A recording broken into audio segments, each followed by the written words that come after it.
Bien, cette vidéo est destinée à ceux qui veulent vendre un bien immobilier, que ce soit une maison, un appartement, un immeuble, un terrain, que sais-je. Vous allez devoir tout d'abord définir le prix de ce que vous voulez vendre.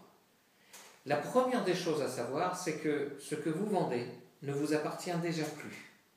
Vous allez le céder à quelqu'un.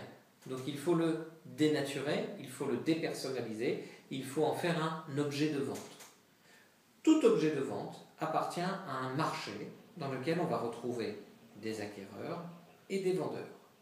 Maintenant, vous allez devoir définir à quel type de marché votre bien correspond. Si vous êtes dans un marché tendu sur le plan immobilier, c'est-à-dire qu'il y a énormément de demandes et peu d'offres, à ce moment-là, vous allez vous régaler. Aujourd'hui, la tendance est plutôt à l'inverse. Il y a énormément de demandes de propriétaires vendeurs pour vendre leurs biens et il y a très peu de demandes d'acquéreurs pour ce bien. Ça veut dire que votre bien immobilier se retrouve dans une concurrence. Et cette concurrence, elle est féroce. Donc vous allez avoir besoin d'un certain nombre d'éléments pour pouvoir déjà calculer le prix exact de votre bien immobilier. Ce que je peux vous recommander de faire, la première étape est de consulter votre notaire.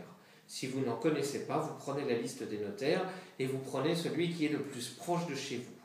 La question que vous allez lui poser, c'est « Maître, je voudrais vendre mon bien immobilier, je voudrais savoir quel est le prix au mètre carré lorsque vous vendez un bien immobilier. » Le notaire, aujourd'hui, est le seul à savoir exactement ce que vaut un bien immobilier lorsqu'il passe d'une main à une autre. Et il va vous parler en net vendeur.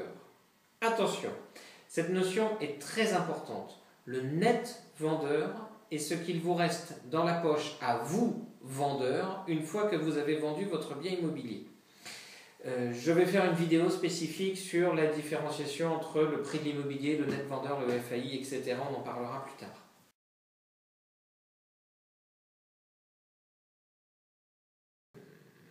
Le notaire va donc connaître l'ensemble des biens qui se sont vendus sur un secteur qui est le vôtre et il pourra diviser le prix des biens vendus par le mètre carré vendu. Et il va vous donner un prix au mètre carré net vendeur. Ce prix au mètre carré net vendeur, il suffit de prendre votre maison, vous la multipliez par le prix au mètre carré, vous le multipliez par la superficie de votre maison et vous obtenez le prix de votre maison. Et là, aux surprises, ce n'est pas du tout ce que vous attendiez. Le but de ce tuto de l'immobilier n'est pas de vous dire comment arnaquer les gens, mais de vous raconter la vérité sur le marché de l'immobilier. Aujourd'hui, c'est compliqué de vendre un bien immobilier.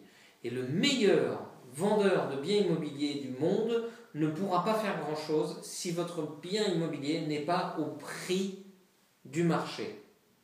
Je m'explique. Vous êtes au fin fond de la Creuse. J'adore les gens de la Creuse et le plateau des Mille Vaches est merveilleux. Vous êtes au fin fond de la Creuse. Vous voulez vendre votre maison qui fait 300 mètres carrés. Vous la vendez 150 000 €. Votre objectif est que vous êtes muté sur les Champs-Élysées et que vous avez besoin de la même superficie pour aller installer votre famille avec vos 7 enfants. Eh bien, je suis désolé, mais le prix de la maison que vous allez vendre dans la Creuse ne correspond pas au prix d'un hôtel particulier rue de la Paix ou sur les Champs-Élysées.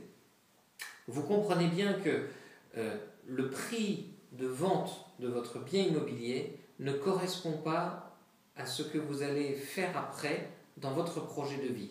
Il correspond à une réalité d'un marché donné de façon temporelle et de façon géographiquement localisée. D'accord ? Je suis désolé si vous habitez dans un pays pourri où le prix de l'immobilier est pourri et où si vous devez être muté dans un quartier où le prix est exorbitant. Je suis désolé, ça va changer vos projets. Bien. Pour définir le prix de votre bien immobilier, vous avez également une autre solution qui est d'aller sur Se Loger. Se Loger est un site de professionnels, c'est-à-dire que vous allez avoir des prix qui sont indiqués frais d'agence inclus. Et une fois de plus, je vous reporte à cette vidéo sur qu'est-ce que le net vendeur, le frais d'agence inclus, etc. Grosso modo, quand vous allez sur Se Loger, vous regardez l'ensemble des maisons ou appartements qui sont à la vente dans votre quartier, dans votre secteur, dans votre village. dans un rayon de 5-10 km, pas plus, et là, vous retirez 10%. Et ça devrait correspondre à peu près au prix de votre maison. Mais attention, vous pouvez avoir la même maison que votre voisin, construite la même année, avec les mêmes matériaux, le même confort, le même type de chauffage, etc., etc. Si vous entretenez votre maison et que votre voisin à côté a un berger allemand, qu'il fume, que son berger allemand dort dans le salon, même quand il a été mouillé, etc., que la maison n'est pas entretenue, qu'elle n'est pas aérée, même si c'est exactement le même bien immobilier, il y a des conditions de présentation, il y a des conditions d'entretien de la maison qui feront que le prix variera. Donc, tout est une question de nuance dans l'immobilier. D'accord ?